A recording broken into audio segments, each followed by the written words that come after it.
Y nuestra labor nunca para. Hacía rato que no veía a Jorge Iván. Era el hermano de Loquini, tío de Miguel.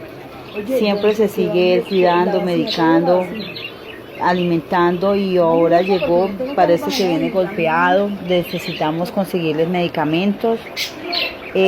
Como pueden ver, se parece mucho a Miguel, por eso es el aprecio que le tengo. Él siempre estará llegando a la casa para ser alimentado. Queremos que, por favor, quienes vean este video nos apoyen para seguir medicando, esterilizando y alimentando a todos los animalitos que se nos presentan a nuestro humilde hogar de Paso en Sahagún, Córdoba. Ustedes saben que todo esto lo hacemos con amor y dedicación, y que todas las actividades que hacemos es para ellos. Gracias.